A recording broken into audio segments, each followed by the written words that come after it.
আমার যত পুরাতন জিনিসের কাজ, বুঝলেন কিনা? কারণ নতুন জিনিস তো নষ্ট হয় না। নতুন জিনিস চলতে চলতে যখন পুরাতন অনড় হয়ে যায় তখন আসে মেকারের কাছে, তখন মেকারি করতে হয়। এই বক্সটির সমস্যা হচ্ছে ভিতরে বেজ আছে, বেজের যে স্পিকার সেটা বাজে, কিন্তু বাইরে যে দুইটা টুয়েটার থাকে সেই টুয়েটার বাজে না। এখন আমি এটা খুলে দেখব এর ভিতর কি সমস্যা। আমার যতদূর ধারণা, এর ভিতর যে টুয়েটারের আইসি আছে সেই আইসি নষ্ট হয়ে গেছে, সেই আইসি পরিবর্তন করে দিলেই হবে। এই জন্যে আমি খুলতেছি, খুলে দেখব কি সমস্যা। কারণ পুরাতন জিনিস বলাই কঠিন কোনটা সমস্যা হয় আর কোনটা সমস্যা হয় না। কারণ বুড়া মানুষ যেমন কখন কোন রোগ ধরে বলা কঠিন, সেই রকম পুরাতন জিনিস কখন কোনটা সমস্যা হয় বলা কঠিন। এই কারণে দেখে শুনেই চিকিৎসা করতে হয়। এখন খুলে আমি সুন্দর করে দেখব, দেখে তারপরে চিকিৎসা দেব। আমার মোটামুটি বক্সের যতগুলো নাট আছে খোলা হয়ে গেল। একটা বক্সের যা নাট থাকে, যা খুলতে খুলতে হয়রান হয়ে যা লাগে, একটার পর এক নাট খুলতেই থাকা লাগে।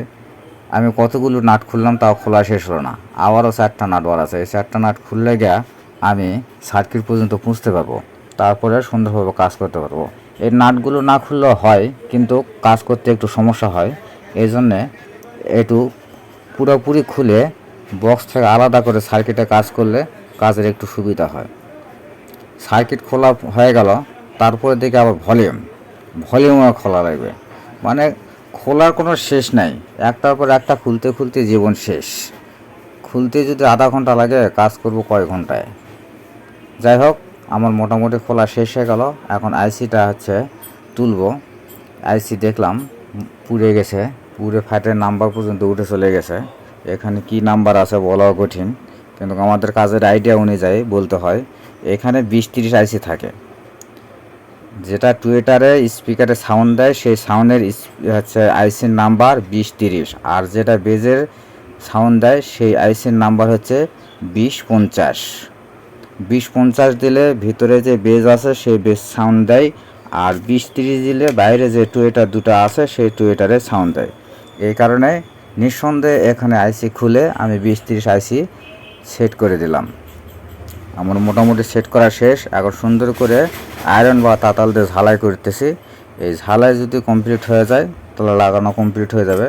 এখানে তুলতে একটু সমস্যা হয়, যদি খালি তাতাল দিয়ে তোলা হয় তাহলে এখানে পিন চটে যাওয়ার সম্ভাবনা থাকে। এই কারণে আমি এই মেশিন দিয়ে রাং চটায় তুললাম, তাতে এখানে পিনের কোনো সমস্যা হবে না, সুন্দরভাবে রাং চটকে উঠে চলে যায়।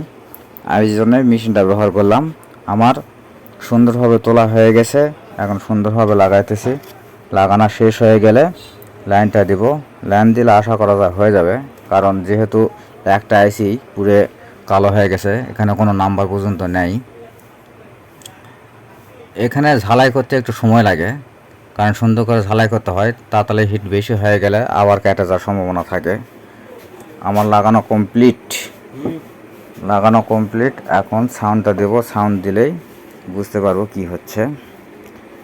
এখন যতগুলো নাট খুললাম আবার পুনরায় অতগুলো নাট একটার পর একটা লাগাতে হবে।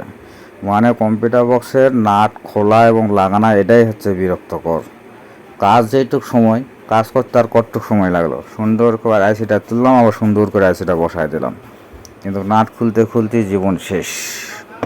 একটার পর একটা নাট খোলো, একটার পর একটা নাট লাগাও। আমার মোটামুটি নাট লাগানো কমপ্লিট।